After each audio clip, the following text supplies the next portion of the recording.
Saludos cordiales, amigas y amigos, bienvenidos y bienvenidas a Tercer Debate. En el tema de hoy hablaremos sobre la inseguridad que vive el Ecuador. Bienvenidos y bienvenidas, esto es Tercer Debate.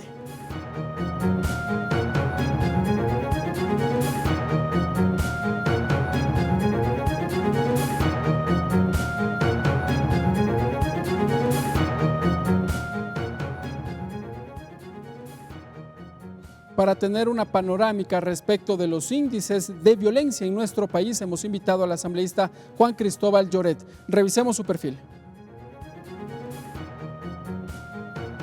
Juan Cristóbal Lloret, ingeniero comercial, exgobernador de Azuay, asambleísta por la provincia de Azuay, integrante de la Comisión de Biodiversidad y Recursos Naturales. Y para conocer las acciones que adoptará el Parlamento ecuatoriano para combatir esta problemática, hemos invitado al legislador Ramiro Narváez. Revisemos su perfil. Ramiro Narváez, economista, posgrado en Administración de Instituciones Microfinancieras, asambleísta por la provincia de Carchi, presidente de la Comisión de Soberanía, Integración y Seguridad Integral.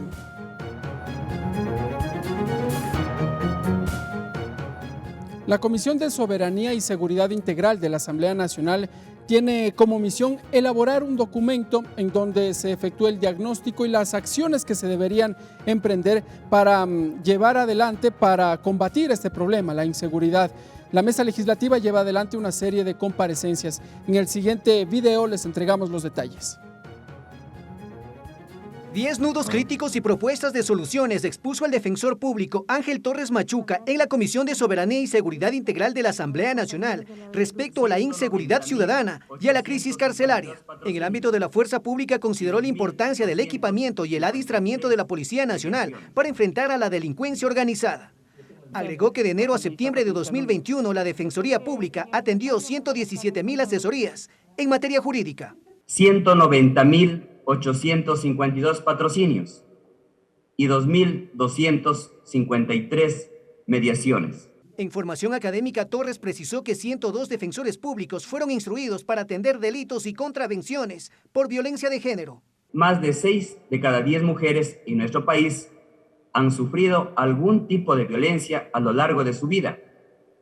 Por eso debemos seguir trabajando de manera conjunta y articulada entre las instituciones públicas y los ciudadanos. Por su parte, Rosy Jiménez, coordinadora de gestión de la Defensoría Pública, responsabilizó al Servicio Nacional de Atención Integral a Personas Adultas Privadas de la Libertad y Adolescentes Infractores SNAI por la limitada información a los privados de la libertad para analizar los expedientes y posibles beneficios penitenciarios que la ley otorga. Nuestros defensores nos han participado de la lista de atenciones que tienen en este momento, de todos los expedientes que están a su cargo, de cuántos, pero no sabemos en definitiva en qué lugar están los expedientes siendo tramitados. Argumento que fue criticado por Ramiro Narváez, presidente de la mesa legislativa. Porque en nuestras visitas a los sistemas de rehabilitación social, los privados de la libertad nos enseñaron una lista con los nombres de los defensores públicos, los días en que tenían que ir, pero lastimosamente eso no pasaba de el papel impreso.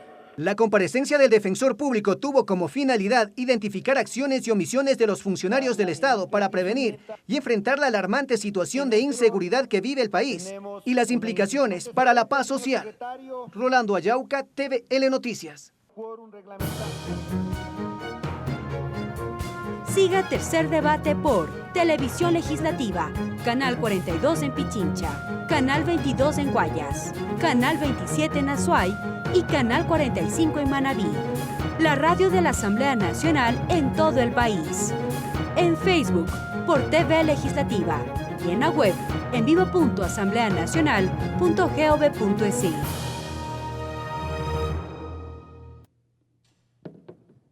Bien, amigas y amigos, allí observamos parte del trabajo que lleva adelante la Comisión de Soberanía y Seguridad Integral de la Asamblea Nacional. Vamos ahora a saludar ya con nuestros invitados. Voy a empezar por usted, legislador Juan Lloret. Gracias por estar con nosotros en Tercer Debate. Gracias a ustedes, un saludo muy cordial, saludo también con el colega legislador y un gusto compartir con ustedes en este espacio. Gracias, asambleísta legislador. Ramiro Narváez, igualmente bienvenido a los medios legislativos. Muchísimas gracias, a las órdenes. Considero que es importante generar estos espacios de diálogo, de conversación, y así podemos transmitir a la ciudadanía lo que la Asamblea Nacional viene realizando en temas tan importantes como el de hoy tarde, que es la seguridad. Claro que sí, asambleístas. A ver, voy a empezar por usted, asambleísta Ramiro Narváez. Usted es el presidente de la Comisión de Soberanía y Seguridad Integral de la Asamblea Nacional. Decíamos en un inicio que esta mesa legislativa lleva adelante un ciclo de comparecencias y tiene como misión generar un documento que de alguna u otra forma plantea acciones en contra de la inseguridad, que es un problema que está afectando al país. Sí, efectivamente, la Comisión de Soberanía, Integración y Seguridad Integral recibió el mandato del Pleno de esta Asamblea para, durante el mes de octubre, realizar un informe respecto a la crisis carcelaria, la seguridad y temas vinculados de inseguridad en el área de frontera especialmente. Pero este es un trabajo complementario al que la Comisión ya venía realizando. Nosotros, a los 4 días de haber asumido la responsabilidad, habíamos detectado que los hechos que se repitieron el 23 de febrero, en donde fallecieron aproximadamente 88 personas, se podían volver a repetir. En las cárceles. Claro. Y es por eso que la Comisión decidió profundizar ese análisis y tuvimos un sinnúmero de comparecencias, el Ministerio de Gobierno, el Ministerio de Defensa, la Defensoría del Pueblo, la Defensoría Pública, los familiares de los privados de la libertad, instituciones de derechos humanos, representantes de los guías penitenciarios. Y entre las conclusiones que ya teníamos nosotros era de que el sistema de rehabilitación social era totalmente frágil y que esos hechos se podían volver a repetir. Informamos y alertamos al gobierno de estos problemas. Lastimosamente hubo oídos sordos y el 23 de julio nuevamente hubo aproximadamente 20 muertes que se lamentaron. Esa fue la segunda masacre. La segunda masacre. Y después tuvimos ya en septiembre. Volvimos a insistirle al Estado de que hay que tomar medidas. Le dimos una hoja de ruta al gobierno respecto a potenciales acciones de corto, mediano y largo plazo. Nuevamente hubo indiferencia. Y en septiembre, lastimosamente, fallecieron más de 118 personas. Recién en ese momento, el gobierno toma con mayor seriedad este problema y empieza a gestionar algunas iniciativas. Lo lamentable es que esperamos a que sucedan estos lamentables hechos para reaccionar e intentar tomar acciones. Claro, ahora, esto en cuanto a lo que tiene que ver con los hechos de violencia en los centros de rehabilitación social, que en lo que va de este año ya bordean los cerca de los 200 asesinatos. Vamos ahora un poco más global, asambleísta Juan Cristóbal Lloret. ¿Cómo se mira el tema de inseguridad que vive el país? Bueno, yo creo que hay que hacer un análisis integral de la temática. No es un tema menor los hechos de violencia que se han repuntado en estos últimos años, hay que decirlo con total frontalidad, pero hay que hacer un análisis mucho más integral. ¿En qué sentido? Digamos, las sociedades a lo largo del mundo, usted puede evidenciar que las sociedades más violentas son aquellas en las cuales las diferencias sociales, las brechas sociales entre pobres y ricos son las que se incrementan. Entonces, el primer problema que hay que resolver, y es un problema estructural, no es un problema de militarización, no es un problema de entregar armas a la población civil, no es una problemática, digamos, de estados de excepción. Con eso no se resuelven esos problemas. No pasa por ahí. Y hay que entender esa como una dinámica y una lógica con recomendaciones inclusive de organismos internacionales. Los países en el mundo entero, vayan y vean esa experiencia. Cuando las brechas sociales se alargan entre pobres y ricos, esas diferencias sociales que existen a nivel económico, a nivel social, precisamente esos países son los que generan hechos de mayor violencia. La violencia social crece, se incrementa. Entonces, el primer factor a atacar, si es que queremos, digamos, de alguna u otra forma mitigar el problema de la inseguridad, es acortar las brechas sociales. Y ahí pasa por una serie de políticas públicas, inclusive de objetivos macroeconómicos, de objetivos de planificación, de programas de desarrollo, de poder cumplir con la Agenda 2030. Es decir, son una serie de políticas integrales. Empecemos por ahí. ¿Queremos resolver los problemas de seguridad? ¿Cómo lo vamos a hacer si es que tiene usted más del 50% de la población, Ricardo, que subsiste con $1 o con $1.50 al día, en pobreza o en pobreza extrema? Entonces es muy complicado si es que se quiere mirar resolver los problemas de inseguridad solo con una mirada militarista, con una mirada de estados de excepción, con una mirada armamentista. Eso no resuelve los problemas de la sociedad. No pasa por la salida de la base de Manta. En muchos de los casos se ha mencionado, por ejemplo, que con la salida de la base de Manta de nuestro país, precisamente ingresaron estos grupos delincuenciales y se incrementó los índices de violencia. Mire, no hay peor falacia que aquella de algunos actores políticos que buscan evadir las responsabilidades tratando de mirar en el retrovisor. Es decir, si usted se está conduciendo su vehículo, para no estrellarse no puede andar mirando el retrovisor, tiene que mirar hacia adelante. O sea, la peor excusa que ha encontrado el gobierno para tratar de suplir su falta de capacidad de este gobierno y del anterior es echarle la culpa al tras anterior. Pero es así. No Tal es vez así. La retirada de la base No. de Manta es una de las causales y también le voy a consultar lo mismo al legislador Narváez. Mire, yo tengo aquí el comportamiento de uno de los indicadores que teníamos en el país, que es esta lámina. Quizás es muy pequeña la lámina, pero usted va a ver cómo existe una curva decreciente de la tasa de homicidios por cada 100.000 habitantes. Este es un indicador mundial que nos refleja la violencia de la sociedad. Es decir, mientras más número de muertes violentas por cada 100.000 habitantes tiene una sociedad, más violenta es. Entonces, ¿qué es lo que sucedió en los 10 años de la Revolución Ciudadana? Sí, efectivamente, se retiraron algunas bases, la base de Manta, pero si es que eso fuera lógico, lo que dicen algunos actores políticos, bueno, pues la tasa de homicidios, de asesinatos se hubiese incrementado. Por el contrario, fíjese cómo está la curva. Este es año 2010, se empieza a reducir. Pasamos de 17 muertes violentas por cada 100.000 habitantes en el año 2007, al 2017 fue la tasa más baja, el segundo país más seguro de América Latina.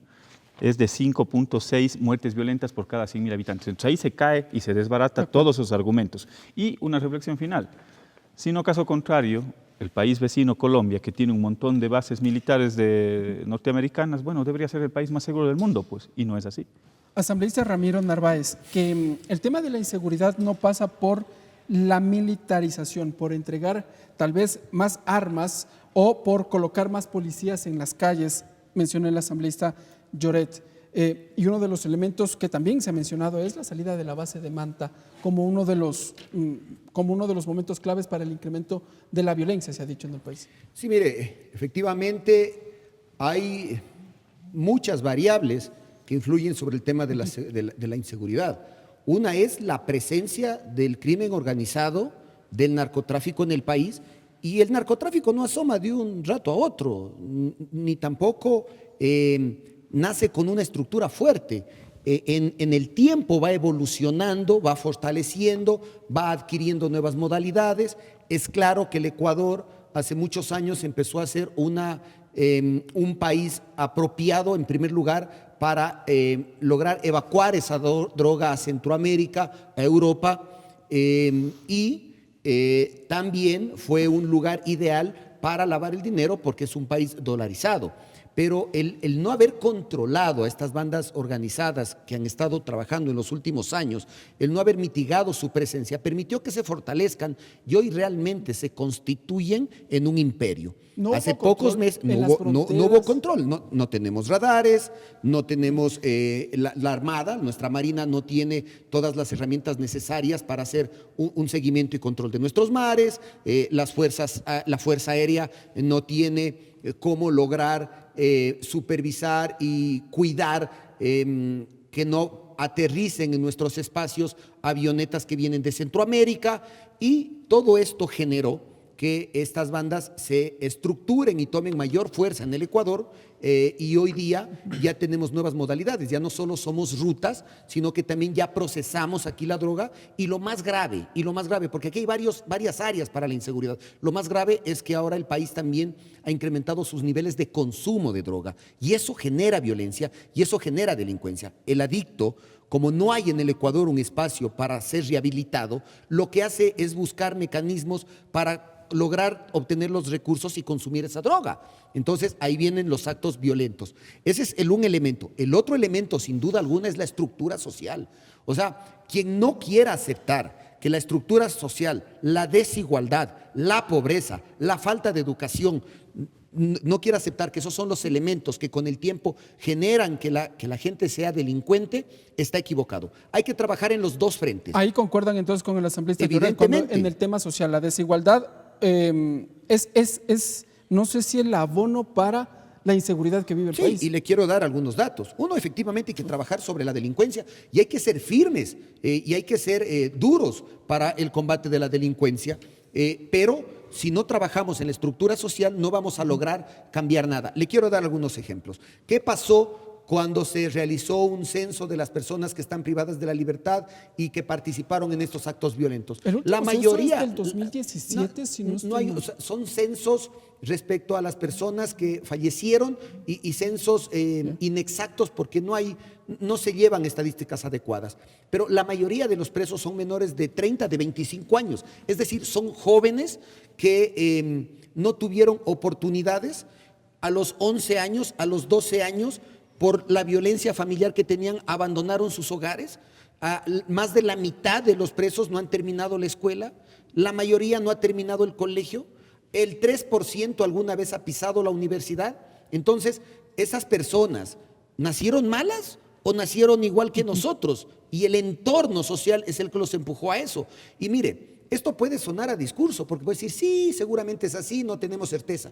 Yo hasta ahora estoy impactado por una noticia que vi el día lunes en los medios de comunicación nacionales a primera hora, en donde se desarticuló una banda en un barrio de Quito, en donde tenían reclutados a un grupo importante de niños y que todos los días los mandaban a pedir caridad, a vender caramelos o a delinquir, y cada niño tenía que regresar con $30 diarios. ¿Qué quiere decir eso? Quiere decir que esos niños que hoy día se roban una camiseta, se tratan de sustraer un celular, cada día que pase en ese ambiente se están profesionalizando en la delincuencia y después ya no van a robar cosas pequeñas, van a ir por más. Y es porque se han desarrollado en ese ambiente. Si no cambiamos la estructura social, evidentemente estamos condenados, así tengamos 100 cárceles. No va a haber espacio para encerrar o intentar rehabilitar a lo que la sociedad está produciendo. Ese es el diagnóstico. Voy a empezar por usted, asambleísta Lloret. Vemos desigualdad, que no hubo radares, ha mencionado el asambleísta Ramiro Narváez. A propósito, este día miércoles, el gobierno nacional anunció ya que entraba de manera operativa este radar en Montecristi, en la provincia de Manabí. Pistas clandestinas. Bueno, este es el diagnóstico, pero ahora no miremos del retrovisor, como usted lo dice. ¿Qué hacer entonces para combatir esto? Quizás solo complemento en el tema del diagnóstico porque hay otro elemento adicional. Y primero hago una reflexión con respecto a esa aparente coincidencia que usted decía hace un momento. Sí, las desigualdades, las inequidades sociales generan un sinónimo de violencia, pero cuidado, no se puede poner un sinónimo de pobreza igual delincuente. No, eso no es así. La pobreza, sin lugar a duda, genera un tipo de violencia mayor. No hay peor violencia que la inequidad, la falta de oportunidades. Es una violencia muy grave. No se puede convertir, digamos, porque eres pobre te vas a convertir en delincuente. No, tampoco funciona así. Pero sin lugar a dudas, las sociedades que tienen esas brechas sociales más altas, entre pobres y ricos, sí se vuelven más violentas. No es lo mismo violencia que delincuencia. Violencia puede ser inclusive violencia intrafamiliar y otro tipo de violencias que se dan dentro de la sociedad. Entonces eso quizás hay que hacer un paréntesis, digamos. Lo otro, hay que complementar el diagnóstico. No se puede decir que no hay radares en el Ecuador, porque eso no es correcto. Y ahí, con el respeto al colega asambleísta, vale revisar las intervenciones de los diferentes ministerios o carteras de Estado. Evidentemente hay una serie de radares, de que se podrían colocar más. Claro, pues por supuesto, si de eso se trata. Si no se trata de regresar, se trata de hacer las cosas que estuvieron bien, volverlas, ratificarlas y corregir lo que estuvo mal. Y ahí le van a consultar, ¿y funcionaron los radares? Bueno, pues yo le doy el reflejo de los indicadores. Y como estos indicadores, nosotros teníamos el cuadro de mando integral cuando era gobernador de la provincia de La Suay. Todos los lunes nos reuníamos 6 de la mañana, el ministro del Interior a la cabeza, con todos los comandantes de policía, con todos los gobernadores en el país, y todos estos indicadores, eran 9 indicadores del cuadro de mando integral. Todos los días lunes íbamos haciendo un análisis provincia por provincia de cuáles eran los indicadores que teníamos variación. Entonces ahí voy a complementar el tema del diagnóstico, que es lo que ha sucedido en estos últimos 5 años. con el cuento del tan satanizado gasto público y los ahorros de cocinera, perdóneme que use ese término coloquial, pero resulta que eliminaron el Ministerio Coordinador de Seguridad, que era el que articulaba toda la política pública en materia de seguridad. Resulta que al final del día eliminaron el Ministerio de Justicia, que es el que se encargaba precisamente de la rehabilitación y de la reinserción social a través de una política pública. Eliminaron la Escuela de Guías Penitenciarios, que era la que se encargaba de formar a los guías que tienen que introducirse dentro del sistema de rehabilitación social. Eliminaron el Ministerio del Interior, y eso es muy grave, gravísimo. Y si es que usted dice, bueno, ¿qué hacer? Bueno, empecemos por ahí.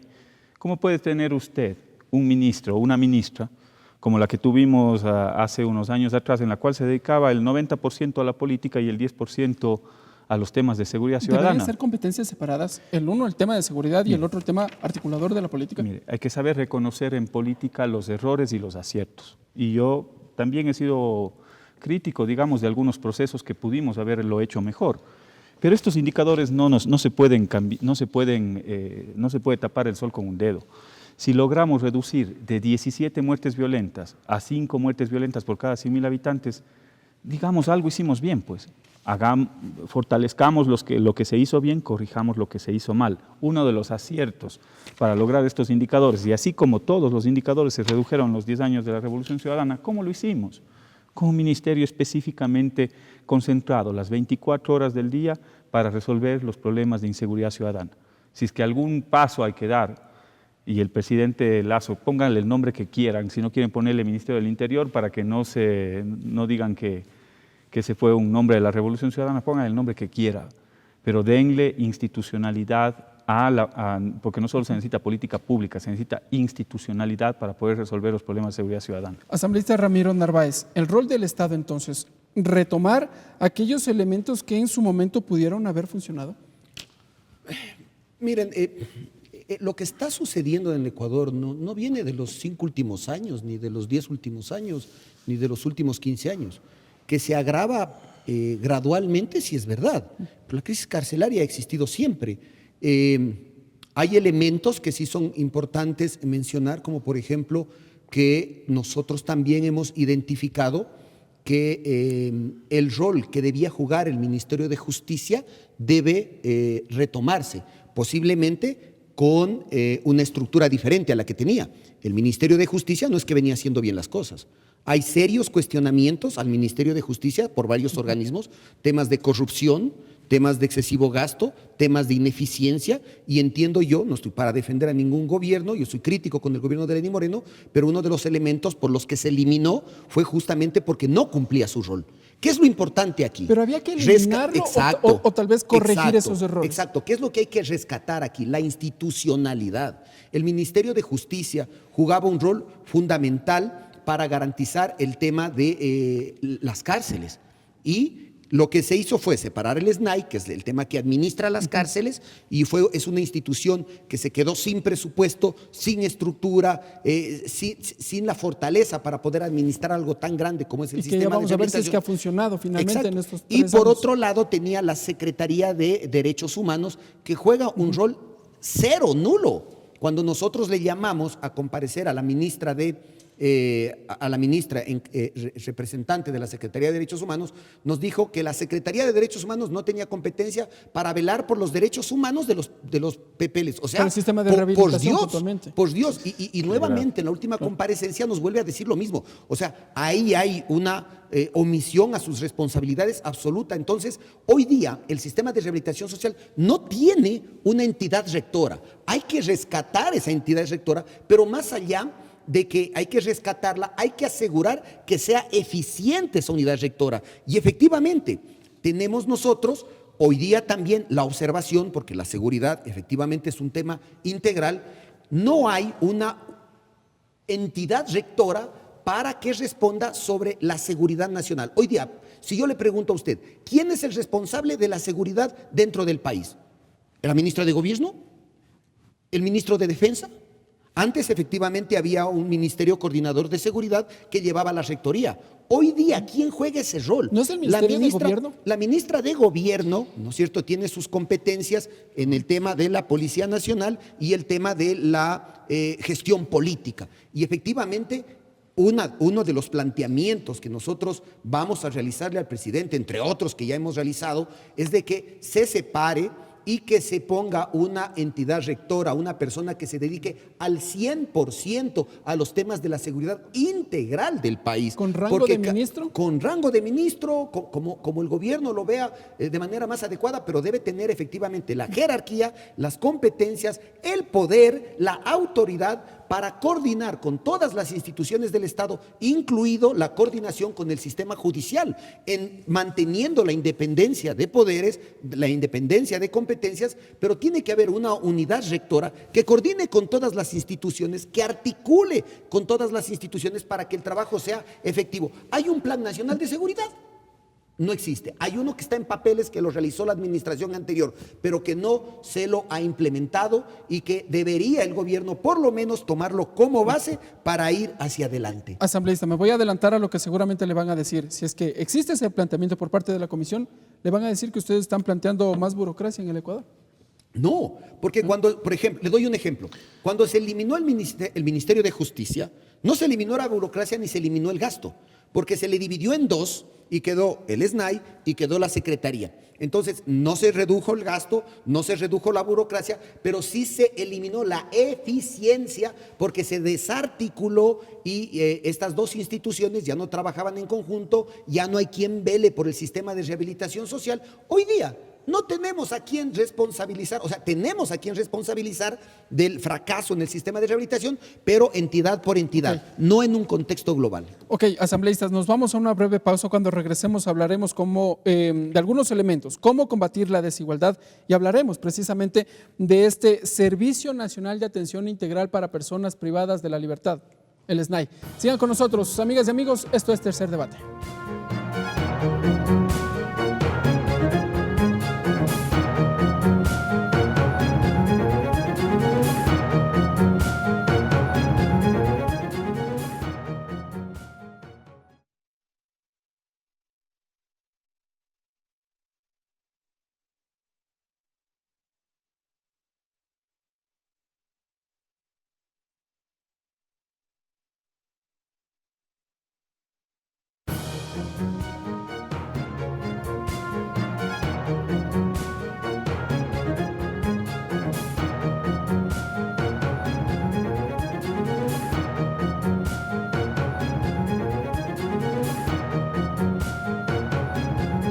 Siga Tercer Debate por Televisión Legislativa, Canal 42 en Pichincha, Canal 22 en Guayas, Canal 27 en Azuay y Canal 45 en Manabí.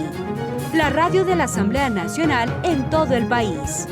En Facebook por TV Legislativa y en la web en vivo.asambleanacional.gov.es.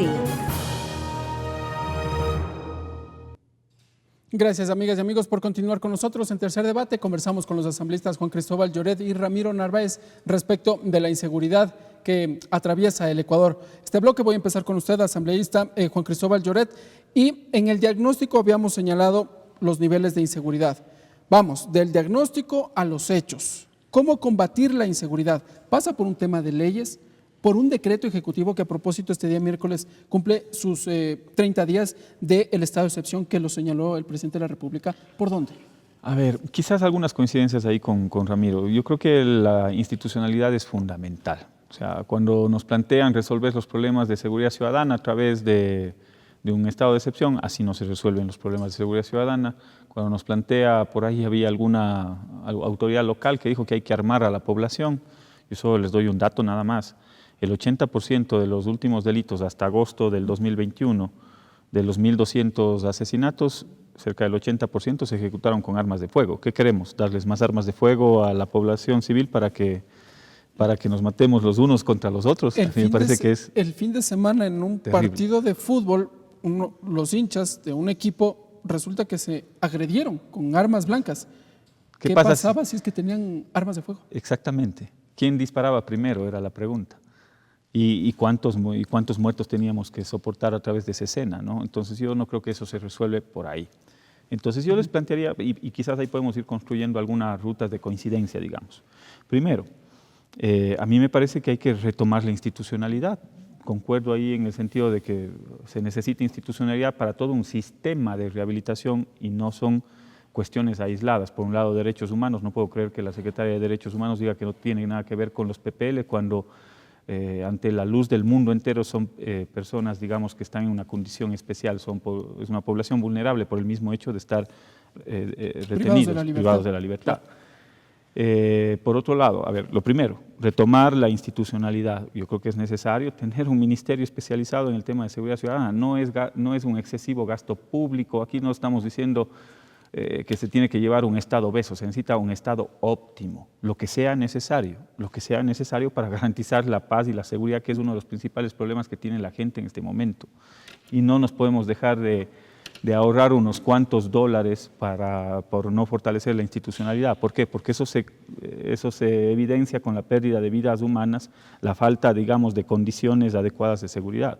Entonces, digamos, lo primero que se necesita, retomar institucionalidad, fortalecer la institucionalidad. Lo segundo, fortalecer a la Policía Nacional. Y yo empezaría revisando y renovando la cúpula policial, ¿sí, Ricardo? La cúpula policial, porque gran parte de este incremento de muertes violentas se realiza precisamente con la cúpula actual, cuando estuvieron en los altos cargos de la comandancia de la Policía Nacional. Entonces yo empezaría por ahí. Empezar por la cabeza de la comandante Tania de la Varela. Cúpula policial. Ahí hay una serie de escándalos que todavía no han salido a la luz y ojalá con Ramiro en algún momento podamos participar de la Comisión de Seguridad, porque hay una serie de denuncias en contra precisamente de la cúpula de la Policía Nacional, de una serie de créditos que han asumido, de cómo ascendieron los generales. Ahí hay una acción presentada por un general, es decir, hay una serie de dudas. No se olvide que quienes estuvieron también tras la represión de octubre, los muertos de octubre, es esta misma cúpula policial con sus bemoles, ¿no? Yo empezaría por ahí. Lo segundo, hay que fortalecer a la Policía Nacional. Ahí hay un plan del propio, no sé si fue del gobierno anterior, de este gobierno, ahí planteaban cerca de 15 millones de dólares para fortalecer a la Policía Nacional. Perfecto, ejecútenlo. ¿Qué se necesita? Renovar los equipamientos, darles tecnología. Ya las policías a nivel del mundo empiezan a utilizar una serie de herramientas, instrumentos, drones y otros mecanismos. Hay que darles toda la tecnología posible. Hay que fortalecer las escuelas de formación de la Policía Nacional. No se olvide cuál es el déficit que tenemos hoy de policías. Según las Naciones Unidas se necesita 1.8 policías por cada 100.000 habitantes. Hoy tenemos cerca de 51.000 policías efectivos. Se necesita 57.000 recién para poder estar dentro de los estándares de la tasa de Naciones Unidas. No llegamos ni a la media, entonces. O sea, estamos 6.000 policías menos, 6.000 policías menos. Entonces, empecemos por ahí, fortalecimiento de la Policía Nacional. Tercero, hay que retomar, digamos, en el tema carcelario, porque esa era una de las preguntas que teníamos hace un momento. ¿Cuál era el planteamiento? ¿Cuál era la reflexión? Insisto, y aquí me voy a despegar un poco de los temas partidistas. Las cosas que se hicieron bien hay que fortalecerlas, corregir lo que se hizo mal. ¿Qué se hizo mal?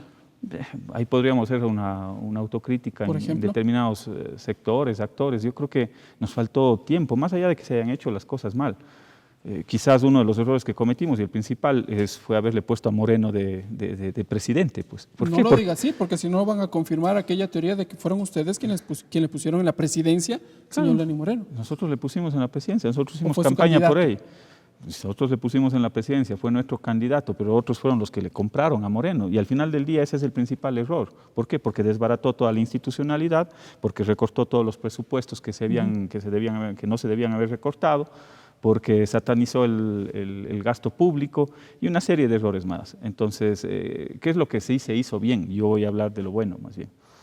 Por ejemplo, la construcción de centros de rehabilitación regionales, y hago énfasis en la palabra regionales. ¿Por qué? Porque de alguna u otra forma teníamos una serie de hacinamientos en el sistema carcelario. ¿Usted cómo puede controlar un motín al interior de un centro de rehabilitación social si tiene el 150, el 160% de hacinamiento? Es imposible. Y encima de eso, si usted le suma un déficit del 700%, Ricardo, del 700% en guías penitenciarios, es imposible controlar o sofocar ese tipo de actividades. Entonces, ¿qué se necesita? seguir con el programa de regionalización de centros de rehabilitación, poner una política nacional de rehabilitación y de reinserción en la sociedad. Asambleísta, rápidamente, pero ahí hace pocos días se conoció que, por ejemplo, el Centro de Rehabilitación Social Regional de Cotopaxi, de Cotopaxi, no tenía ni siquiera los servicios básicos. Puede ser ese uno de los... Nos faltó el tiempo, por ejemplo, ahí se necesitaba dotar de agua potable. Usted dice que se hizo mal. Bueno, pues corríjanlo, ya están 5 años. Vamos 5 años de un nuevo gobierno de corte más neoliberal. Dótenle de agua potable, pues. Sí, Ok, vamos, asambleísta Ramiro Narváez. Para no perdernos en el punto, en el tema de rehabilitación social, sí creo que hay algunos temas que corregir. Por ejemplo, el tema de los presupuestos y el uso eficiente de estos recursos para dotar de tecnología adecuada. Nosotros visitamos varios centros de rehabilitación social y la mayoría de escáneres no funcionan. Eso por un lado. Pero más allá de que funcionen o no funcionen, las armas, las granadas no entran por ahí, pues porque por último te hacen el cacheo. Pero hay una debilidad en el tema tecnológico, cámaras, inhibidores de celular que están destruidos, que no existen, porque hoy día el Estado no tiene el control de las cárceles. Eso es falso. Ese es un sueño construido en discurso del gobierno porque no han tomado el control de las cárceles. Al interior de las cárceles tenemos ciudades enteras, lo que equivale a una ciudad entera, que no tienen servicios básicos, que viven hacinados y tienen sus propias reglas, sus propias normas, sus propias formas de censura y esa es la realidad que estamos viviendo. Seguridad. Es una sociedad paralela a la nuestra. El Estado perdió soberanía en esos territorios y lo que me da temor a mí, y le hemos advertido al gobierno, que la misma pérdida de soberanía que perdió en las cárceles, va a perder ya en determinados barrios en donde la policía no va a poder entrar. Ahora, yo ahí sí quisiera hacer algunas reflexiones en el tema de la infraestructura y de los grandes centros de rehabilitación social. No funciona. Y está comprobado. Yo sí creo que un error, o mejor dicho, estoy convencido de que uno de los errores que se cometieron fue crear estos grandes centros regionales de rehabilitación. Hay ya pronunciamientos de los organismos internacionales en donde recomiendan que se generen infraestructuras pequeñas y medianas distribuidas en las diferentes zonas del país, porque cuando usted tiene un gran centro de rehabilitación social con 10,000, con 15,000 privados de la libertad, un amotinamiento es incontrolable. No hay fuerza pública, no hay fuerza militar que los pueda frenar porque es una cantidad impresionante de gente y las recomendaciones son no construir estos grandes centros de rehabilitación, sino hacer pequeños centros de rehabilitación. Dividirlos a los que ya existen. Dividirlos, ya están, los que están, ¿Ya? pero lo importante es crear pequeños y medianos centros de rehabilitación. El hacinamiento es una cosa espantosa. Aquí dos temas. Lo primero, quiero describir lo que pudimos evidenciar en las cárceles. Es una pena ver, por ejemplo, en el de La Tacunga, que tienen agua 2 horas al día, en la mañana 1 hora y en la tarde otra hora. El municipio que abastece es un municipio pequeño que no tiene los recursos para poder fomentar y garantizar este recurso. Y lo peor de todo es que cuando llega el agua, no llega a todos los sectores de la cárcel, llega a la primera celda del pabellón, y desde ahí recogen el agua a esa hora y tratan de distribuirla a todos. ¿Y sabe cómo recogen el agua? Recogen el agua del excusado, ¿no es cierto? De ahí. Y van poniendo en... Y por eso tienen infecciones de piel y esa agua la utilizan para sus actividades diarias. Entonces, ¿qué nos pedía la gente en este centro de rehabilitación? 3 elementos. 1, agua. O sea, lo más básico, lo que nosotros vemos como algo obvio, ellos lo ven como algo sagrado. Agua. Segundo, medicinas. Ellos ni siquiera pedían doctores porque perdieron la esperanza de que un doctor los atienda. Personas con cáncer, con enfermedades terminales, con enfermedades crónicas, desatendidos totalmente. Y pedían medicinas, decían, vea, por lo menos yo sé qué pastilla necesito, que nos den las medicinas. Fuimos al centro médico, había una doctora, una sola doctora para 5,000 personas, en el caso de La Tacunga, 5,500 personas, y no había medicinas. Y literalmente lo que nosotros comentamos cuando estamos entre amigos, que lo máximo que hay es paracetamol. Efectivamente en las cárceles había un poco de paracetamol y nada más. Y eso les dan a los enfermos. Y el tercer pedido que ellos hacían, y que es un tema que se debe debatir en estos espacios, es el tema de justicia.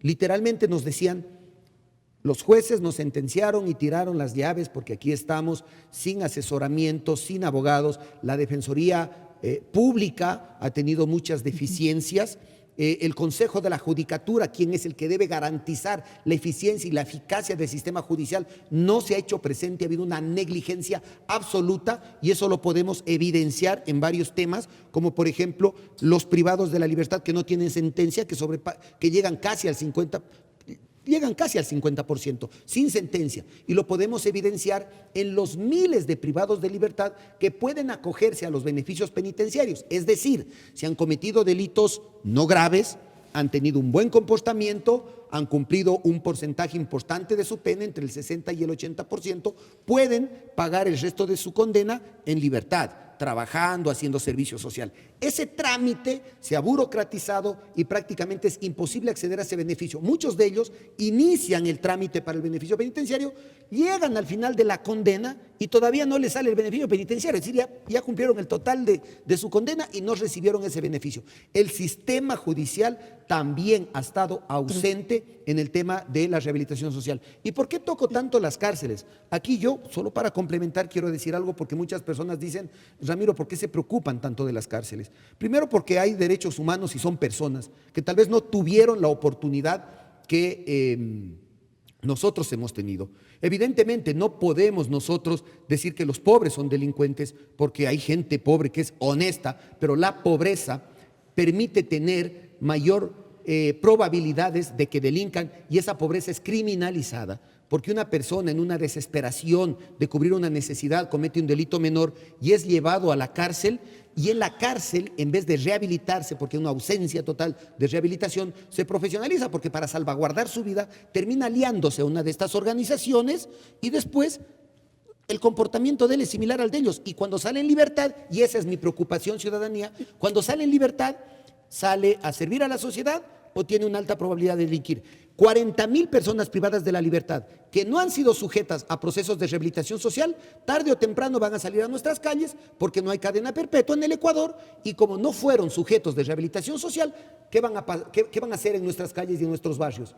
Como no se los rehabilitó, hay una alta probabilidad de que vuelvan a delinquir. Por eso me preocupan las cárceles, por eso me preocupan los derechos humanos de los privados de la libertad, por eso tenemos que generar una rehabilitación social justa, adecuada, para que ellos puedan tener una segunda oportunidad, porque caso contrario, este es un tema de seguridad nacional. Un tema que usted ya lo acabó de mencionar, bueno, más bien demasiado descriptivo, y me parece que era pertinente y oportuno conocer la realidad que se vive, que existe en los denominados centros de rehabilitación social en nuestro país. A propósito, la comisión visitó algunos centros, estuvieron en la Tacunga, estuvieron en la del Litoral también. En Cuenca, la mitad de la comisión. ¿En el Turi también? Sí, en Turi, en la Tacunga, en Guayaquil.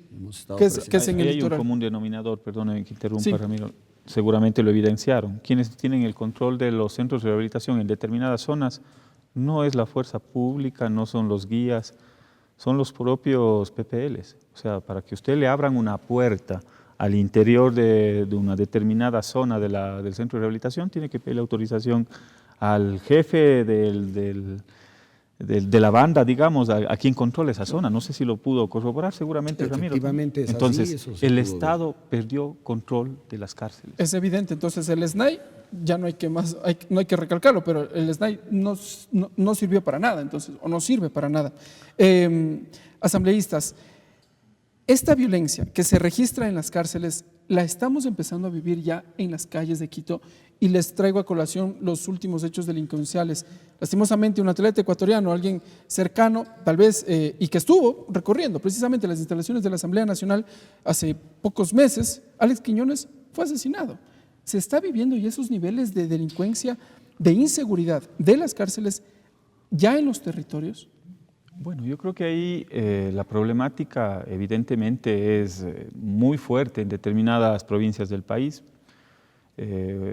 Guayaquil, la capital de la provincia del Guayas, quizás comparado con Sinaloa tenía un índice mayor de homicidios o asesinatos o de muertes violentas por cada 100.000 habitantes que Sinaloa. Entonces, es decir, de a poco se va convirtiendo en una de las ciudades más peligrosas del país, al igual que otras ciudades en las cuales, digamos, los focos de la delincuencia están haciendo de las suyas.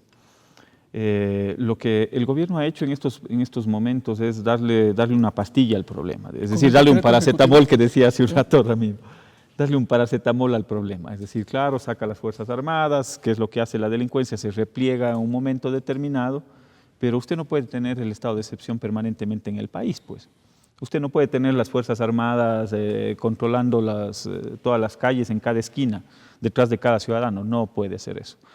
Y por lo tanto, mientras se da, y ahí yo siento que todavía no hay un norte en el gobierno, yo no sé si estaban preparados efectivamente para gobernar o no. ¿Por qué? Porque tiene que haber una visión mientras tanto. O sea, mientras usted tiene un estado de excepción, mientras usted saca a las Fuerzas Armadas, a las fuerzas del orden, la delincuencia se repliega, usted tiene que ejecutar una serie de programas, de acciones, fortalecimiento de la Policía Nacional. ¿Ya lo hicieron o no lo hicieron? No lo hay, con esta nueva base que empezó a operar este día, los militares precisamente en las calles, no lo hay. No lo hay. No lo y hay. La calentura no está en las sábanas. Exacto. Mira, cuando alguien está con fiebre, te ponen un paño de agua fría, te alivia la fiebre, pero no te cura la infección que te provoca la fiebre. Ese es un estado de excepción. Y yo coincido en que el estado de excepción únicamente hace que la delincuencia tenga unos días de vacaciones. Porque dice, no voy yo a hacer mis actividades porque me puedo encontrar con los militares y las policías. Y aquí hay algo más grave. Lo que ha sucedido en estos últimos años, que hemos visto el fortalecimiento de estas bandas delictivas, esto viene desde los últimos 20 años y los expertos así nos lo dicen. O sea, estas grandes bandas delictivas vienen trabajando desde hace más de 20 años. Lo que han llegado hoy día es a su clímax.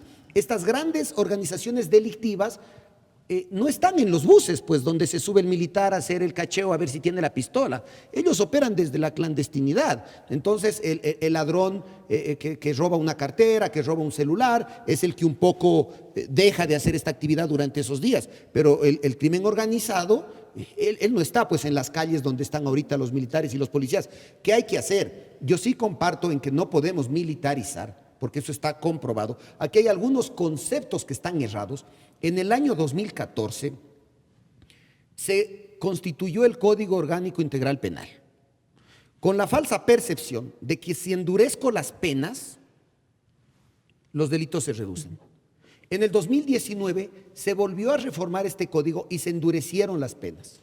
Entonces, los expertos, la academia, nos dicen que lo uno no va de la mano y hoy día lo estamos comprobando. El Ecuador tiene una de las penas, es punitivo, o sea, por acciones que aquí se cometen, vas preso, y en otro país por esa misma acción se sigue un proceso civil, una sanción administrativa, un acto de reposición del bien que se dañó, pero no van presos. Aquí en el Ecuador van presos por todo. Y hoy nuevamente la ciudadanía, y eso es un populismo penal como le llaman, y yo no puedo ser cómplice de eso, hoy día la ciudadanía nuevamente pide que se endurezcan las penas y está evidenciado que el incrementar las penas o poner aquí cadena perpetua no va a permitir que el crimen y la delincuencia se reduzcan. Hay que establecer acciones políticas de Estado, políticas públicas con indicadores, con medidores. Hay que trabajar en la estructura social, hay que dar oportunidades para que la gente pueda educarse, pueda trabajar. Es la única forma.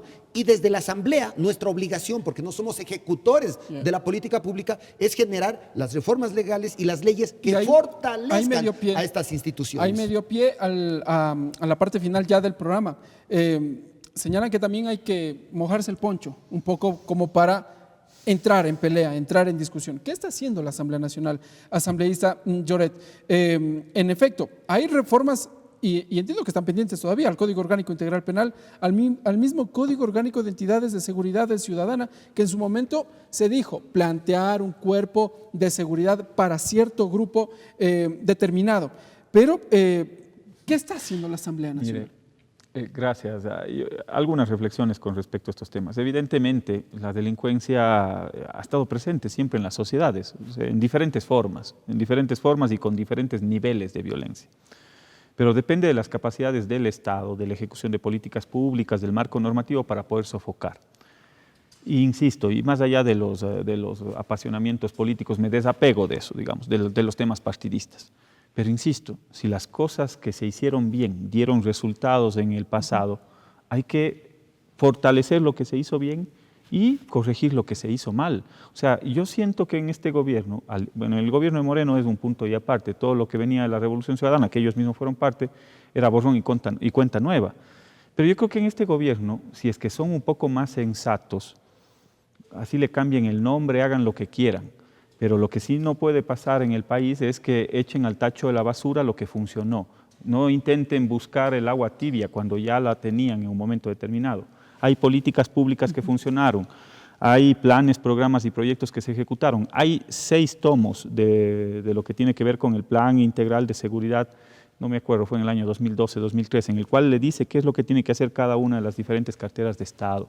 Es decir, cosas para hacer o política pública para hacer sobra en el país. Lo que no existe, digamos, es la voluntad política o el reconocimiento de lo que sí estuvo bien para poderlo aplicar. Pero eso no basta. Vamos con las leyes. Eso no basta. A ver, aquí hay corresponsabilidad de todos los actores, pero la principal responsabilidad es del gobierno central. ¿Cómo le pide a la Asamblea que pueda fortalecer a la Policía Nacional, que pueda nuevamente crear el Ministerio del Interior? Porque esas son facultades de ellos, ¿no? ¿Cómo le pide que pueda readecuar los centros de rehabilitación, sean grandes, sean pequeños? Hay que tener una visión, solo hay una reflexión nada más por el criterio que tenía Ramiro. Centros de rehabilitación grandes, gigantes. Hay que tener una visión de mediano y largo plazo. Nuestra visión siempre estaba enfocada al 2050, en el Ecuador del 2050. Entonces, claro, había que tener las proyecciones hacia ese momento, cuando el número de habitantes en el Ecuador, no sé, se duplique posiblemente. Eso entre un paréntesis. ¿Qué es lo que tiene que hacer la Asamblea Nacional? Coincido ahí con lo que decía Ramiro. Yo tampoco soy parte de poder propiciar el populismo penal. Más pena, más cárcel. Estamos viendo que el problema de las cárceles, de los centros de rehabilitación social es el hacinamiento. Queremos seguir metiendo más personas privadas de la libertad por cualquier delito. Prisión preventiva en cualquier momento. Y ahí pasa no solo por el marco normativo, sino por la aplicación de la justicia por parte del sistema judicial. O sea, yo no estoy a favor de que se utilice la prisión preventiva en ninguno de los casos como la primera medida, en ninguno. Puede ser el peor de mis adversarios políticos, y lo digo frontalmente, puede ser el exministro de Moreno, el propio Moreno. Si es que tiene que defenderse en libertad y se garantiza que pueda acudir a su debido proceso, hay que hacerlo. Pero resulta que aquí en el Ecuador el linchamiento mediático es tal que le obliga al juez a tomar una medida que es de último ratio. Entonces tampoco podemos mirar hacia otro lado. Aquí hay una corresponsabilidad de distintos actores. Política pública a través del gobierno central, la Asamblea Nacional. Hay que revertir algunos errores que se cometieron. Nosotros lo dijimos públicamente. Yo fui asambleísta en el periodo anterior, usted lo sabe. Yo lo he advertido en diferentes ocasiones. Esto no resuelve los problemas. El populismo penal no resuelve los problemas. Pero hay determinadas bancadas, sobre todo de derecha, que insistían que ese era el camino. Okay. Y el último tema es efectivamente la administración de justicia. ¿Cuántas personas privadas de la libertad podrían salir en este momento con medidas sustitutivas, con medidas alternativas, con grillete electrónico, con presentación cada determinado tiempo ante los jueces, con prohibición de salida del país? O sea, perdónenme. Bueno, el dispositivo electrónico también en su momento fue hasta criticado en un momento determinado. Asambleísta Ramiro Narváez, ustedes están trabajando en varias reformas legales, entiendo que también al código si no es al Código de Entidades de Seguridad Ciudadana, sí es al Código de Seguridad del Estado. ¿En qué estado se encuentra? ¿A quiénes nomás involucra? Rápidamente, nos quedan pocos minutos. Sí, mire, efectivamente las principales acciones tienen que nacer del gobierno central, porque es ahí donde se diseña la política pública y se ejecuta la política pública. ¿Cuál es el rol de la Asamblea? El control político, la fiscalización para que efectivamente cumplan con la normativa, cumplan con sus obligaciones las entidades del gobierno. Y la segunda obligación es legislar, generar las leyes o las reformas necesarias. ¿En qué está trabajando esta Asamblea? Y lo ha hecho de manera responsable porque hemos involucrado a la sociedad civil, a la academia, a los expertos, a las entidades vinculadas con la ley que se esté revisando, y también hemos vinculado a casi todos los ministerios del gobierno para que nos hagan sus aportes a los procesamientos de las leyes. El gran sueño que yo tengo es entregarle al Ecuador el Código Orgánico de Seguridad del Estado. Una ley que estaba reprimida o estaba estancada desde el 2017 y que nos hemos puesto de meta entregarla para el primer debate al Pleno de la Asamblea en enero o en febrero del siguiente año. El informe para primer debate. Para el primer debate. En este código estamos incorporando lo que antes se podrían haber hecho leyes individuales, los estamos incorporando como libros. ¿Qué temas hay ahí? La seguridad del Estado, ¿no es cierto? Ahí están vinculadas nuestras Fuerzas Armadas, la seguridad ciudadana, para que el ciudadano, nosotros podamos salir a hacer nuestras actividades sociales, culturales, abrir nuestros negocios y no ser asaltados. ¿Se incorpora el tema hoy de día, armas? ¿El libre porte de armas? voy a tocar ese tema. Hoy día es común, y yo siempre digo la verdad, varios amigos se restringen de la actividad económica o de salir a vacaciones porque tienen miedo a ser asaltados. La seguridad ciudadana va a ser un capítulo fundamental de este gran código. Incorporar leyes para las nuevas amenazas. Antes no hablábamos de la ciberdelincuencia. No olvidemos que atacaron a la institución pública y los expertos nos anticipaban que iban a atacar al sistema financiero y nos equivocaron porque un mes y medio después uno de los bancos más grandes del país fue atacado. Entonces el tema de la ciberseguridad, la gestión de riesgos, porque también un tema de seguridad es el tema preventivo o cómo proceder cuando suceden temas como por ejemplo la pandemia, un terremoto, un temblor. Pero rápidamente, dos más. El tema de inteligencia y contrainteligencia que ha sido desbaratado o que ha sido mal utilizado por los gobiernos, sistemas de inteligencia que los utilizan con fines políticos en vez de utilizarlos como una búsqueda de una visión a largo plazo en temas de desarticular bandas delictivas, hacer contrainteligencia, prevenir, anticiparse. Y el tema que sí me parece urgente, más que todo porque hay una demanda social, porque sí hay que hacer algunas reformas, pero esta ley ya está establecida, que es el uso progresivo de la fuerza. Y hay muchas leyes más, pero sobre estas leyes la Asamblea ya viene trabajando y esperamos entregar resultados en el corto plazo. Ok, asambleístas, yo les quiero agradecer por estar con nosotros. En 10 segundos, sus conclusiones, asambleísta Lloret. Bueno, se esperan algunas reformas legales, esperemos por lo menos para el mes de febrero, se ha dicho, el primer debate de este código. Conclusiones, rápidamente. Gracias. Los problemas de seguridad ciudadana no se resuelven con estados de excepción, no se resuelven armando a la ciudadanía, eso se resuelve con política pública, se resuelve con un Estado y una institucionalidad fuerte que desarrolle políticas públicas. Se resuelve planteando y sobre todo corrigiendo los principales problemas que tenemos en el orden social, en el orden económico y por supuesto en el orden de la seguridad ciudadana. Y se resuelve sobre todo con recursos y con voluntad política. Asambleísta Ramiro Narváez, conclusiones rápidamente, por favor. Rápidamente, dos temas. Primero, sin seguridad no hay reactivación económica. Primero necesitamos un ambiente seguro para que nosotros podamos realizar nuestras actividades económicas, culturales, sociales, deportivas. Primer elemento. Y segundo elemento, hay que articularnos entre todas las instituciones. Uno de los más graves problemas que tiene este país es de que cada institución realiza sus funciones de manera desarticulada o aislada de las demás. Tenemos que hacer un gran frente para combatir a la delincuencia y el gobierno tiene que ser el eje central de ese gran conglomerado en donde tenemos que estar la sociedad civil, la academia, la justicia, la asamblea y el gobierno central. Legisladores, yo les quiero agradecer por estar con nosotros en tercer debate. Asambleísta Ramiro Narváez, asambleísta Juan Cristóbal Lloret. Gracias, amigas y amigos, por estar con nosotros en tercer debate. Como siempre, ustedes tendrán ya sus conclusiones. Nos volveremos a encontrar en una próxima edición.